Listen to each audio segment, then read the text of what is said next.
નમસ્કાર બાળ મિત્રો, નવયુગ શાળાના ડિજિટલ ક્લાસરૂમમાં દરેક બાળ મિત્રોનું હાર્દિક સ્વાગત છે.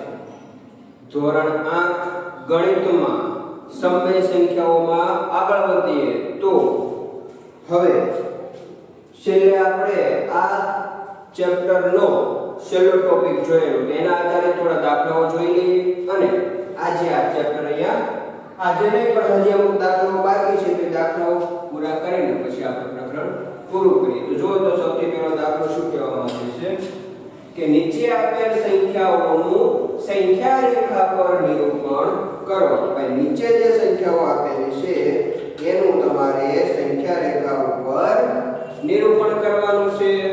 સંખ્યા રેખા ઉપર નિરૂપણ કરતા આપણે શીખી ગયા છીએ. તો સૌથી પહેલા પહેલો દાખલો ગણીએ, બરોબર? બીજો દાખલો પછી ગણીએ. પહેલો દાખલો શું આપેલો છે? 7 ચતુર્થાંશ. તો 7 ચતુર્થાંશ જે સંખ્યા આપેલી છે એને સૌથી પહેલા આપણે સંખ્યા રેખા ઉપર દર્શાવવાની છે. તો એને આપણે સંખ્યા રેખા ઉપર દર્શાવવી હોય તો કઈ રીતે દર્શાવી શકાય એ વિચારો. તો બીજો દાખલો તો અહીંયા સાઈડમાં નાખીએ જેથી કરીને તમને ખ્યાલ આવે આપણે કયો દાખલો ગણી રહ્યા છીએ. તો જુઓ તો અશુદ્ધ અપૂર્ણાંક છે કે શુદ્ધ અપૂર્ણાંક છે. સૌથી પહેલા તો તમને એ ખબર પડવી જોઈએ કે આપણે તો 0 થી 1 1 થી 2 એવા 10 ભાગ 7 ભાગ કરતા શીખેલા. 7 ભાગ ઉપર તેની વચ્ચે રહેલી સંખ્યા કઈ રીતે દર્શાવી શકાય, કઈ રીતે નિરૂપણ થાય એ આપણે શીખેલા. હવે મેં તમને ત્યારે કીધેલું કે આ રીતે તમારા દાખલાઓ પૂછાશે. તો 7 ના છેદમાં 4 ને તમારે સંખ્યા રેખા ઉપર દર્શાવવા હોય તો કઈ જગ્યાએ 0 અને 1 ની વચ્ચે આવે, 1 અને 2 ની વચ્ચે આવે, 2 અને 3 ની વચ્ચે આવે કે 0 અને -1 ની વચ્ચે આવે? ક્યાં આવશે? તો કે પહેલી વસ્તુ તો એ કે આ ધન સમય સંખ્યા છે તો એ 0 ની જમણી બાજુ ગમે ત્યાં આવશે. એક વાત ક્લિયર થઈ ગઈ.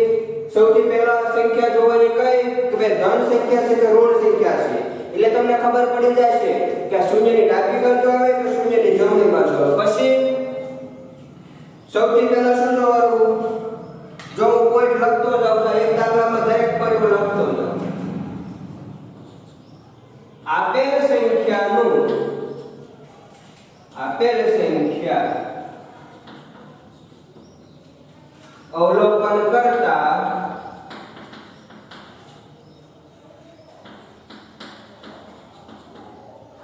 માલુમ પડે છે કે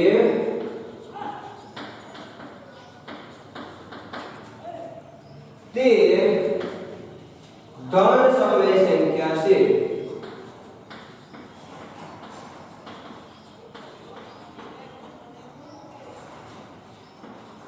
તેથી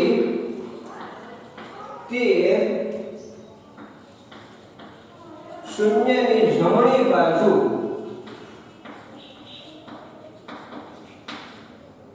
બાજુ સંખ્યા રેખા પર આવે.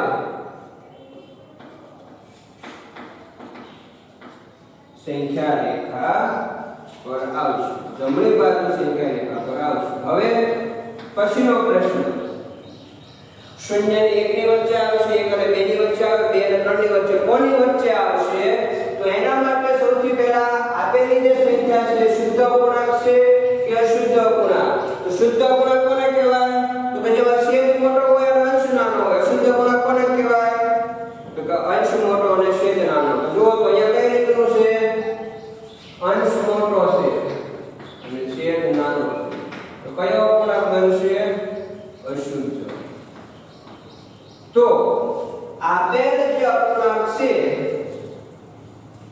એ અશુદ્ધ અપૂર્ણાંક છે. તેથી સંખ્યા 1 કરતા મોટી બનશે. કોના કરતા? શુદ્ધ અપૂર્ણાંક હોય તો 0 અને 1 ની વચ્ચે મેં જ્યારે સંખ્યા રેખા પર નિરૂપણ સમજાયું સમય સંખ્યાનું ત્યારે મેં તમને કીધેલું કે ભાઈ જો ધન સમય સંખ્યા હોય અને એ શુદ્ધ અપૂર્ણાંક હોય તો એ 0 અને 1 ની વચ્ચે આવે. ઋણ સંખ્યા હોય અને શુદ્ધ અપૂર્ણાંક હોય તો એ 0 અને -1 ની વચ્ચે આવે. જ્યારે અશુદ્ધ અપૂર્ણાંક હોય અને ધન સંખ્યા હોય તો 1 કરતા મોટી આવે, 1 કરતા જમણી બાજુ આવે. અને જો અશુદ્ધ અપૂર્ણાંક અને ઋણ સંખ્યા હોય તો -1 થી મોટી સંખ્યા સંખ્યા તો હવે અહીંયા જુઓ તો અશુદ્ધ અપૂર્ણાંક છે તો હવે આપણે શું કરવું કઈ જગ્યાએ આવશે ને પહેલા નક્કી કરી લેવાનું તો આને અશુદ્ધ અપૂર્ણાંક ને પછી મિશ્ર અપૂર્ણાંક પહેલા હવે પ્રશ્ન પોઈન્ટ શું આવશે આપેલ સંખ્યા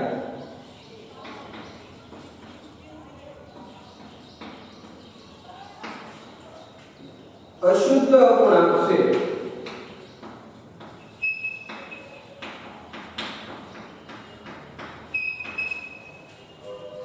તેને મિશ્ર અપૂર્ણાંકમાં ફેરવતા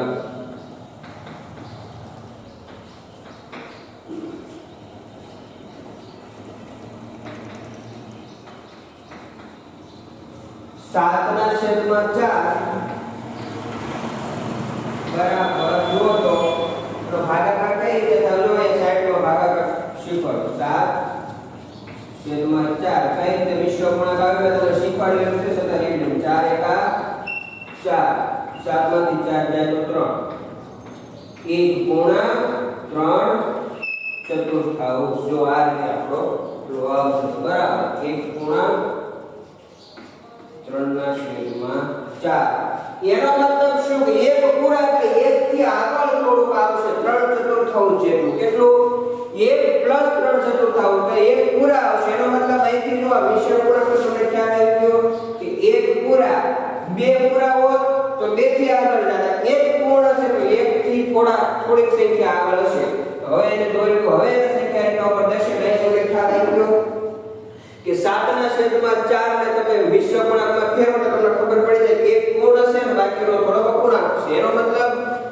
કે તમારે આ સંખ્યા કોની વચ્ચે આવશે 1 અને 2 ની વચ્ચે આવશે તો 1 અને 2 ની વચ્ચે સંખ્યા હવે તમે સંખ્યાની ખબર તમને દર્શાવતા આવડે છે એ પ્રમાણે દર્શાવી દો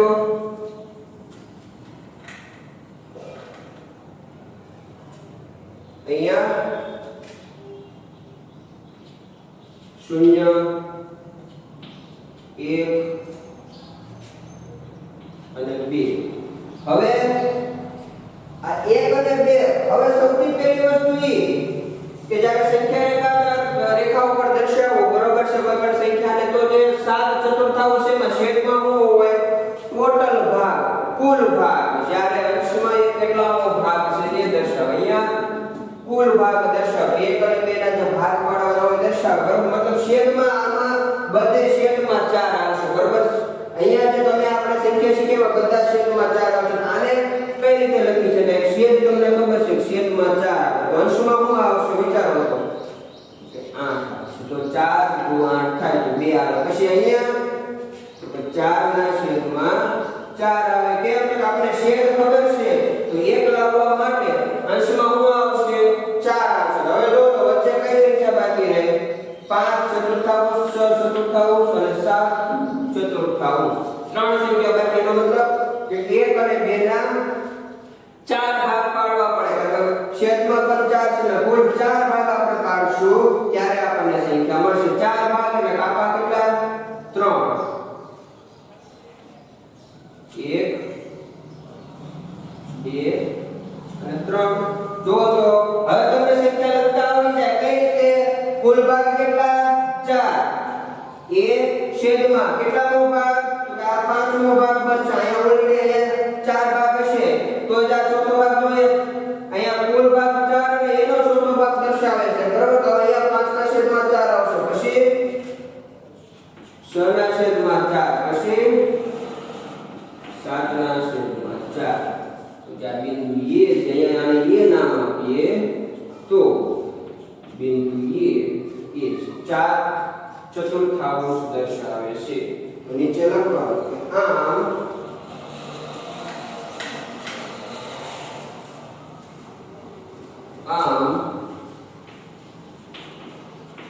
બિંદુ એ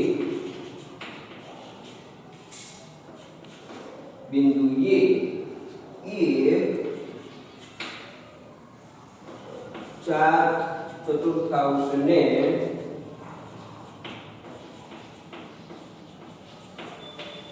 સંખ્યા રેખા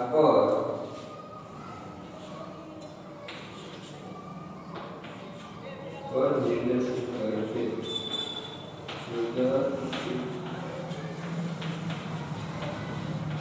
तो बता संख्या रेखा पर निरूपण करे છે બિંદુ એ 4 7/4 દર્શાવશે તો જો આટલા સ્ટેપ તમારે આવશે દાખલો ગણવા માટે ખાસ વ્યવસ્થિત સ્વાધ્યાયનો દાખલો છે વ્યવસ્થિત બુકમાં લખી લેવાનો રહેશે બરોબર પછી વિડિયો સ્ટોપ કરીને લખી શકાય અથવા તો સ્ક્રીનશોટ પાડીને પણ તમે દાખલો લખી શકો છો તો વ્યવસ્થિત જો મેં પોઈન્ટ ટુ પોઈન્ટ જે રીતે તમને સમજાવ્યું છે એ જ રીતે તમારે જ્યારે અશુદ્ધ અપૂર્ણાંક હશે ત્યારે આવા એટલું તમારે આ રીતે કરવાનું છે તો ખાસ તમને સમજાઈ ગયું છે સૌથી પહેલા શું કરવાનું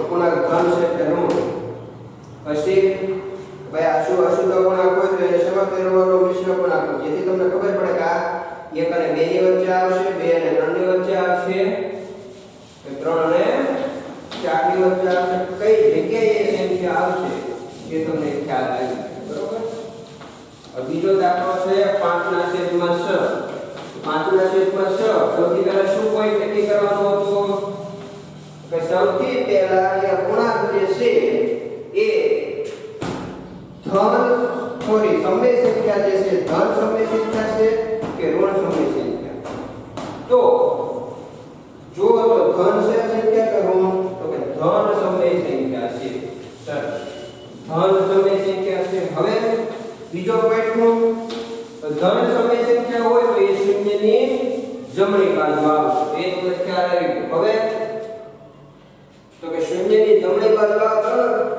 એ બીજું લખી નાખો કે ભાઈ આપેલ સંખ્યા ધન છે શું કીધું આપેલ સંખ્યા આપેલ સમય સંખ્યા ધન છે તેથી તે સંખ્યા રેખા પર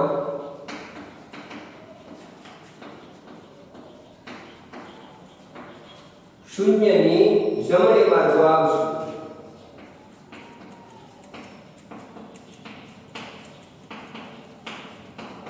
હવે બીજો પ્રશ્ન આપેલ અપૂર્ણાંક અશુદ્ધ અપૂર્ણાંક છે કે શુદ્ધ અપૂર્ણાંક તો કે અશુદ્ધ અપૂર્ણાંક હોવાથી આપેલ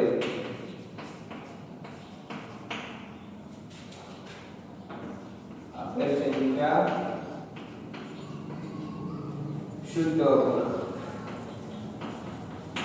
કઈ રીતે ખબર પડે અંશ નાનો હોય અને છેદ મોટો હોય હોવાથી 5/6 શૂન્ય અને 1 ની વચ્ચે આવશે 0 અને 1 ની વચ્ચે આવશે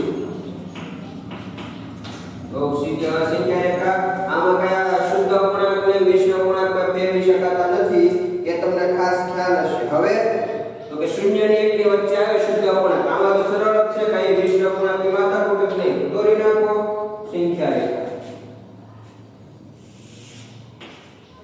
જુઓ તો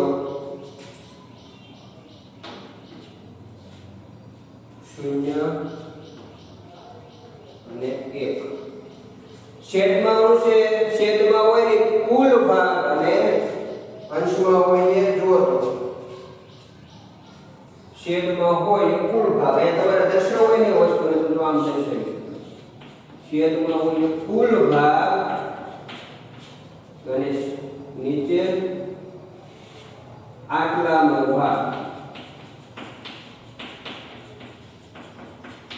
જેટલાનો ભાગ તમે નિર્દેશિત કરતા હો એટલાનો ભાગ એ રીતે તમારે અપૂર્ણાંક બનતો હોય નિરૂપણ કરવા માટે કુલ ભાગ કેટલા છે નીચે છેદમાં તો કે 6 એનો મતલબ કે 0 અને 1 ના તમારે કેટલા ભાગ પાડવા પડશે 6 ભાગ પાડવા પડશે તો 6 ભાગ પાડી લો પાડી દેશું 6 ભાગ એટલે ભાગ કેટલા કરવા પડશે 5 પેલું સફેદ વાળું ઉદાહરણ યાદ રાખો તો આ 1 2 3 4 અને 5 ઓકે હવે લખવાનું 0 અને 0 અહીંયા આવશે કે અહીંયા કેટલામો ભાગ છે તો 0મો ભાગ છે એક પણ ભાગ નથી તો 0 ના છેદમાં 6 જવાબ શું આવે 0 પછી પેલો અંશમાં 1 ના છેદમાં નીચે ટોટલ ભાગ સ કે કુલ ભાગ સ પાડ્યા છે જો 1 2 3 4 5 અને સ ભાગ પાડ્યા કેમ સ ભાગ પાડ્યા આપણે તો કે જે છેદમાં હોય ને એટલા સંખ્યા એટલા ભાગ પાડવાના અંશમાં હોય ને એટલાનો ભાગ દર્શાવે છે તો 1 6 પછી હવે જો આ તમને આવડે છે તો હું સીધો ડાયરેક્ટ લખતો જાઉં છું 2 6 પછી ત્રીજો ભાગ એટલે 3 6 ચોથો ભાગ એટલે 4 6 પાંચમો ભાગ એટલે 5 6 અને છઠ્ઠો ભાગ એટલે સના છેદમાં સ એટલે તમને 1 મળી જાય હવે તમને એમ ક્વેરી થાય જો પ્રશ્ન ખાસ સમજજો પાઠ્યપુસ્તકમાં કઈ આપેલું નથી પણ તમને એમ થાય કે સાહેબ સંખ્યા રેખા તમે દોરી તમે તો આડેધડ સંખ્યા રેખા દોરી સંખ્યા રેખામાં દર્શાવી દો તમને મનમાં આવે એ રીતે ભાગ પાડી દો મનમાં આવે એ રીતે ભાગ પાડવાના નથી જે સંખ્યા આપી છે એના પ્રમાણમાં ભાગ પાડવાના કઈ રીતે ભાગ હવે હું તમને પ્રશ્ન પૂછું ભલે આપણે થિયરીમાં મેં તમને પ્રશ્ન નહોતો પૂછ્યો પણ જો તમને પ્રશ્ન ઉદ્ભવતો હોય તો જુઓ તો સાહેબ આ બે વચ્ચેનું અંતર કેટલું રાખવાનું આ બે વચ્ચેનું અંતર તો મેં તમને કીધેલું એ બે વચ્ચેનું અંતર સરખું રાખવાનું બરાબર સરખું કેટલું આવો પ્રશ્ન તમારે ઉદ્ભવવો જોઈએ પણ હજુ સુધી કોઈનો ઉદ્ભવ્યો નથી કે ભાઈ આનો સ્પેશિયલ માપ હોય તમે તમારી માપ પટ્ટી હોય બરાબર તે માપ પટ્ટી ઉપર 0 1 2 3 5 6 7 8 9 10 એવા સેન્ટીમીટરના કાપા હોય તો એનું વ્યવસ્થિત માપ હોય ને કે ભાઈ એક કાપો અહીંયા ને એક કાપો પેલી સાઈડ હું કહેવાય ઘણો બધો દૂર એમ ન હોય એક સરખું માપ હોય તો આ માપ કેટલું હોય તો સંખ્યા ઉપર ડિપેન્ડ કરે અહીંયા 5 6 છે તો 5 6 એટલે આજે બધું માપ છે 1 6 1 6 1 6 1 6 તો સરવાળો કરો તો કે 5 વખત સરવાળો કરો તો 5 6 થશે એવી રીતે તમારી પાસે હોય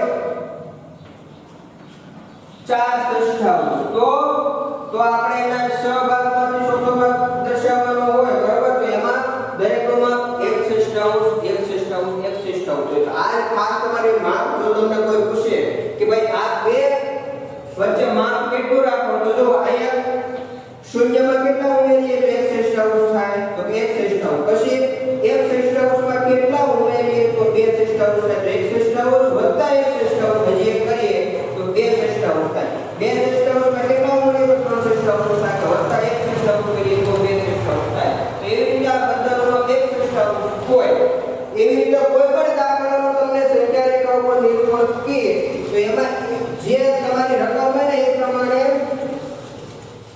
જેટલા ભાગ પાડવાના હોય 7 ભાગ પાડવાના હોય તો એક સદમાંશ 8 ભાગ પાડવાના હોય તો એક અષ્ટમાંશ 9 ભાગ પાડવાના એક નવમાંશ જેટલું બે અપૂર્ણાંકો વચ્ચે અંતર હોય હવે ખ્યાલ આવી ગયો કઈ રીતે આપણે અંતર મેળવીએ છીએ તો દાખલાનો જવાબ 5 6 ક્યાં દેખાય છે તો અહીંયા દેખાય છે બિંદુ એ એ 5 6 દર્શાવે છે તમારે લખવાનું રહેશે બિંદુ એ સંખ્યા રેખા ઉપર 5 6 નું નિરૂપણ દર્શાવે છે તો ખાસ ખ્યાલ આવશે દાખલો ખાસ વ્યવસ્થિત લખી લેવો પડશે બધાએ કઈ રીતે સંખ્યા રેખા ઉપર નિરૂપણ થાય બરોબર હવે આગળ વધીએ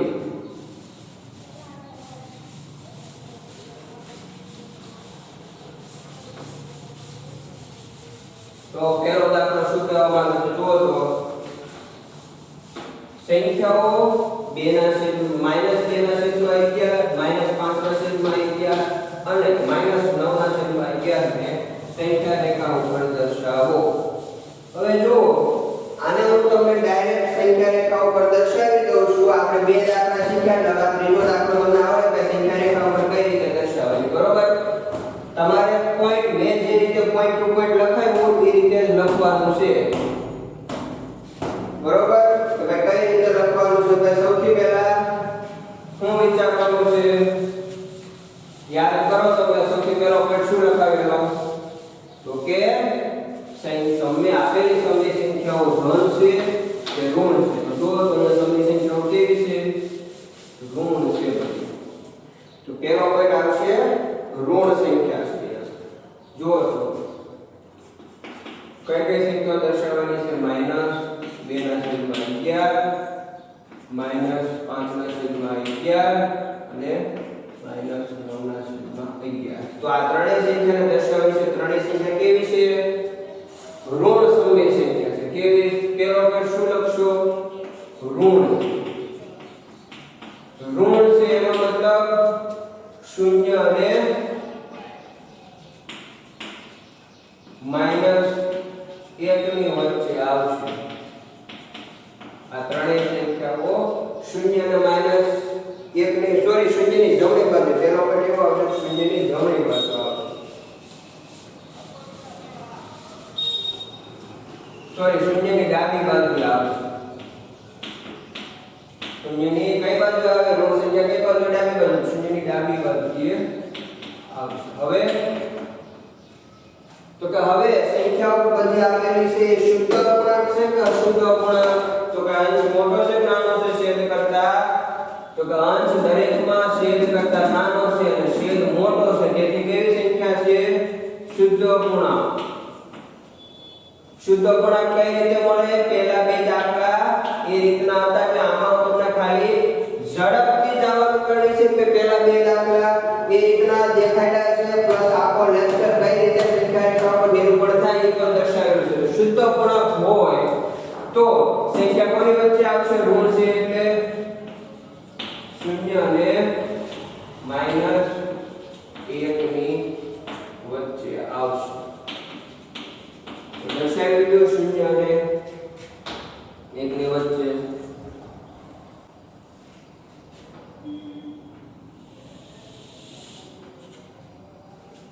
ઓકે, તો 0 અને 1 લઈ લેશું આપણે. જુઓ તો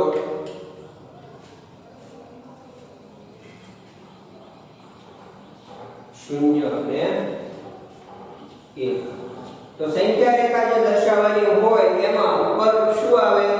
સોરી 0 અને -1 આપણે લેવાનું છે.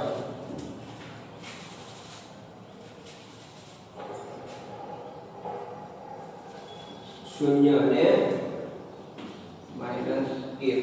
તો 0 અને -1 લેવાના હોય તો જુઓ તો કઈ રીતે 0 અને -1 ની વચ્ચે. હવે આપણે ભાગ પાડવાના આવશે. કેટલા ભાગ પાડવા પડશે? તો કે દરેક આપેલ સંખ્યામાં પહેલા તો સૌથી પહેલા એ હોવું જોઈએ કે જે ત્રણ સંખ્યા આપી છે એના છેદ સમાન હોવા જોઈએ. છેદ સમાન છે આ બધામાં 11 છેદમાં છે. એનો મતલબ છેદમાં શું આવે? હમણાં અહીંયા લખ્યું હતું છેદમાં કુલ ભાગ આવે તો ઉપર આટલાનો ભાગ આપણે નિર્દેશિત કરીએ. જે ભાગ નિર્દેશિત કરવાનો એ આટલાનો ભાગ એમ આવે. બરોબર?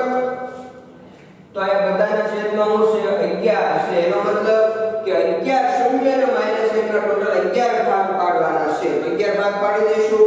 તમને બધાને ખબર છે કે વધારે પડતો આપણે ડીપમાં આવે નથી લેતા. તો 11 ભાગ પાડવા હોય તો કેટલા કાપા? પેલું સફરજન વાળું ઉદાહરણ યાદ કરો તો તમારે 10 કાપા કરવા પડે. તો જુઓ 1 2 3 4 5 6 7 8 9 અને 10. બરોબર છે? જો આ બાજુના કાપા થોડાક નાના થશે તો તમારે સમજી લેવાના છે કે બધા એક સરખું માપ છે. તો હવે 10 કાપા થઈ ગયા. પછી આગળ વધીએ તો 10 કાપા થઈ ગયા.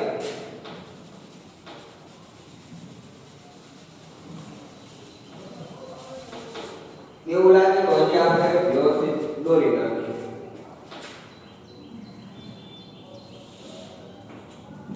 જુઓ સમજી લેજો. બરોબર? વ્યવસ્થિત બીજી વખત મશીન દોરીએ એટલે પહેલા જેવી તો આકૃતિ બને જ નહીં. અહીંયા -1 છે. તો કેટલા ભાગ પડ્યા? 1 2 3 4 5 6 કાપા કર્યા. 7 8 9 અને 10. જો 10 કાપા. જો આ સીધી લાઈન છે. 10 કાપા સંખ્યા રેખા 0 અને -1 ની વચ્ચે આપણે કેટલા ભાગ પડ્યા? આપણે 11 ભાગ પાડવાના છે. પડી ગયા કરો તો 1 2 3 4 5 6 7 8 9 10 અને 11. ઓકે, 11 ભાગ પડી ગયા. હવે કઈ રીતે આને દર્શાવી શકાય? તો કે 0 થી ચાલુ કરો અને આગળ વધતા જાઓ તો છેદમાં 11 અને જેટલાનો ભાગ તમે દર્શાવો એટલામો ભાગ ઉપર આવે. જુઓ તો કઈ રીતે આટલામો ભાગ છેદમાં કુલ ભાગ. તો કુલ ભાગ કેટલા છે 11. તો બધે છેદમાં શું આવશે 11 આવશે. આ જો તમારી સમજણ માટે લખું છું.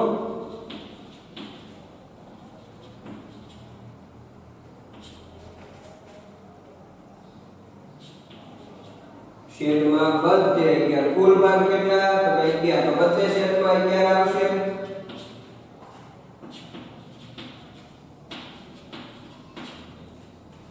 હવે આયા ભાગ કેટલો છે કે આયા કઈ ભાગ છે જે રીતે શરૂઆત થાય છે ભાગની શરૂઆત થાય એટલે શૂન્ય ભાગ કહેવાય. તો શૂન્ય છેદમાં 11 એટલે શૂન્ય. હવે આ પહેલો ભાગ 1 ના છેદમાં 11, બીજો ભાગ તો 2 ના છેદમાં 11. પરંતુ શૂન્યની ડાબી બાજુએ જાઓ છો એટલે શૂન્યની ડાબી બાજુ ઋણ સંખ્યા આવે એને ઋણ દર્શાવી -1 -1. ત્રીજો ભાગ -3 ના છેદમાં 11. ચોથો ભાગ જો આ પહેલો બીજો ત્રીજો તો ચોથો ભાગ -4 ના છેદમાં 11. પાંચમો ભાગ -5 ના છેદમાં 11. છઠ્ઠો ભાગ -6 ના છેદમાં 11. સાતમો ભાગ -7 ના છેદમાં 11. આઠમો ભાગ -8 ના છેદમાં 11. નવમો ભાગ -9 ના છેદમાં 11. દસમો ભાગ -10 ના છેદમાં 11. અને આગળથી બધી 11મો ભાગ -11 ના છેદમાં 11 બરાબર -1 આવે. તો આ રીતે તમારે તમે 11 ભાગ તમને તો આ ત્રણેય સંખ્યાના છેદ ઉપરથી તમને ખબર પડી જાય કે કેટલા ભાગ પાડવાના છે. કુલ તો 11 ભાગ પાડવાના છે. 11 સંખ્યાનું તમે નિરૂપણ કરી નાખો.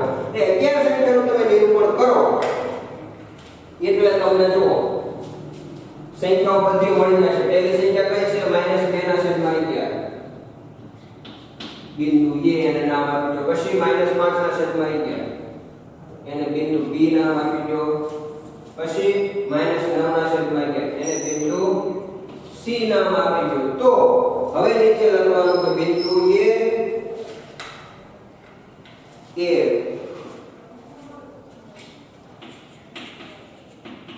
બિંદુ A -2 ના છેદમાં 11. બિંદુ B -5 ના છેદમાં BA -5 ના છેદમાં 11. અને બિંદુ C -A -9 ના છેદમાં 11 ને સંખ્યા રેખા પર દર્શાવે છે. સંખ્યા રેખા પર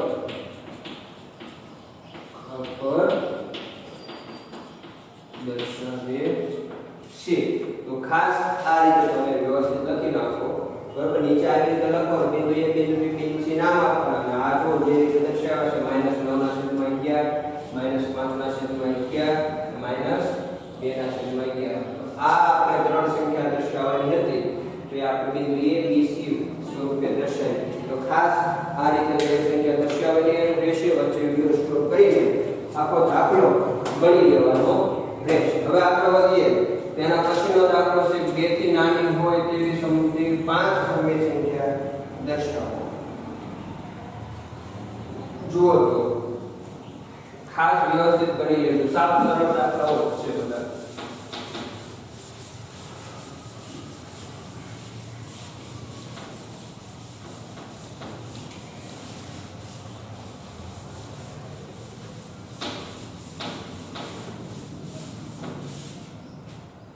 તો જુઓ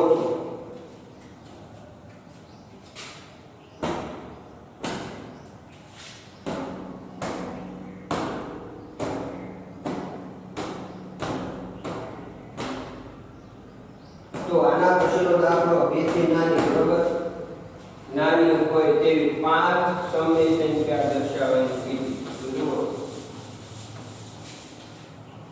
તો આમાં તમને હું સીધી સમય સંખ્યા રેખા દોરીને સમજાવી દઉં. આ દાખલો ગણી નાખ્યો છે. આ દાખલો ગણવાનો છે. સીધી આપણે સંખ્યા રેખા દર્શાવીને તમને બેઝિક કોન્સેપ્ટ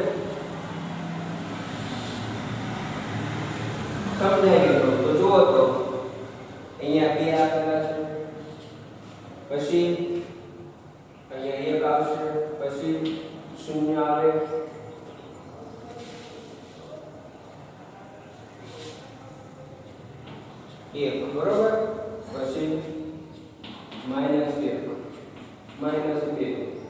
પછી -3 તો જુઓ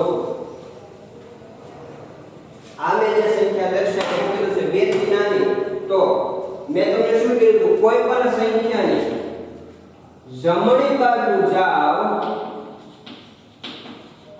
તો સંખ્યા મોટી બને જ્યારે એનાથી મોટી સંખ્યા મળે જ્યારે ડાબી બાજુ જાવ એની સંખ્યા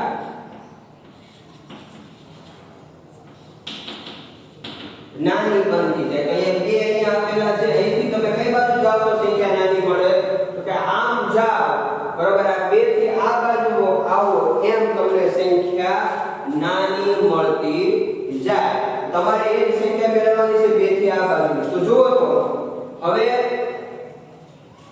1 0 -1 -2 -3 અને આ જે બધી સંખ્યા છે એને સમય સંખ્યા કહી શકાય તો કે હા એને સમય સંખ્યા કહી શકાય તો જો તો કેટલી બની 1 2 3 4 અને 5 આ પાંચે પાંચ સમય સંખ્યા છે તો તમે એને સીધી લખી નાખો ભાઈ 2 થી નાની પાંચ સમય સંખ્યા 1 0 -1 -2 -3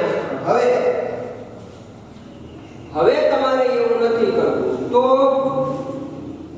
તો એક ભાગ અહીંયા પાડી એક ભાગ અહીંયા પાડી તો કેટલા ભાગ પડ્યા અહીંયા એક ભાગ અહીંયા પાડી એક ભાગ અહીંયા પાડી તો એવી રીતે પણ તમે દર્શાવી શકો જુઓ બાસી પૂછી નાખો બરોબર કેટલા ભાગ મેં પાડ્યા બે ભાગ પાડ્યા અને બે ભાગ પાડ્યા તો બે ભાગ પાડ્યા એનો મતલબ છેદમાં શું આવશે 2 આવશે તો 2 છેદમાં 2 હોય તો મારે આનો જવાબ 2 લાવવો હોય તો અંશમાં કેટલા લાવવા પડે 4 તો આ 2 ચતુર્થાંશ કહેવાય બરોબર તો એવી રીતે આ 1 કઈ રીતે આવે 2/2 એનો મતલબ આની બરાબર શું હશે 3/2 આ 2/2 આ 4/2 જુઓ પાંચ સંખ્યાઓ એક તો પેલી આવી ગઈ જો 1 0 -1 -2 -3 પાંચે પાંચ સમય સંખ્યા છે 2 થી નાની પણ તમને આ સમય સંખ્યા લેવી ગમતી નથી તો કઈ રીતે લઈ શકાય આપણે એક્સ્ટ્રા ભણાવું છું બરોબર હવે એ તમને ખ્યાલ આવ્યો હવે શું કરવાનું તો કે 2/2 બરોબર હવે આ કેટલા આવશે 1/2 આ 0/2 મતલબ બધાના તમારે બે ભાગ 0 ને 1 ની વચ્ચે બે ભાગ પાડ્યા 1 અને 2 ની વચ્ચે તમે બે ભાગ પાડ્યા બરોબર તો કઈ રીતે સંખ્યા આવે કે બધાના બે ભાગ પાડીને છેદમાં 2 આવે તો 0 ને 1 ની વચ્ચે જો હોય તો બે ભાગ પાડ્યા અહીંયા 2/2 આવશે અહીંયા 1/2 હવે આ બાજુ એમ કરવું હોય તો વિચારો શું આવશે પહેલો ભાગ એટલે કેટલા ભાગ 2 તો -1/2 પછી આ -2/2 પણ એ દર્શાવો નહીં તો ચાલશે બરોબર પછી આગળ વધો તો -3/2 બરોબર શૂન્ય ની સામે કેટલામો ભાગ થયો 1 2 3 ત્રીજો ભાગ થાય અને છેદમાં શું આવે 2/2 આવે પછી હજી આગળ વધશો તો અહીંયા પણ સમય સંખ્યા આવશે પણ જો તો આપણે પાંચ સમય સંખ્યા થઈ જતી હશે 1 2 3 અને 4 પછી આમાંથી ગમે તે લઈ લો તો આવી રીતે પણ લખી શકાય જુઓ તો 3/2 1/2 -1/2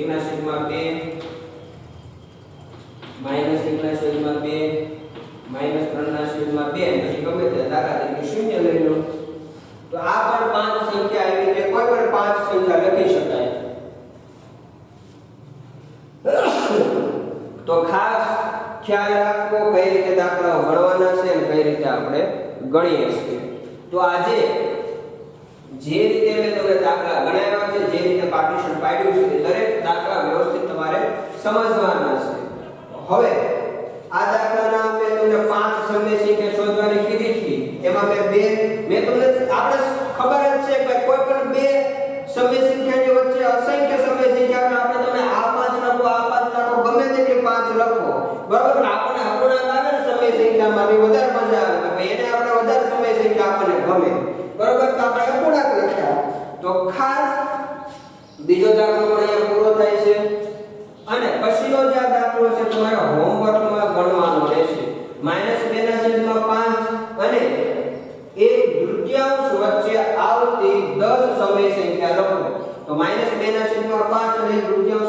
આવતી સમય સંખ્યા લખવાની છે એ દાખલો તમારે હોમવર્કમાં ગણવાનો રહેશે અને એના વિશે આપણે આવતા તાસમાં ચર્ચા પણ કરશું.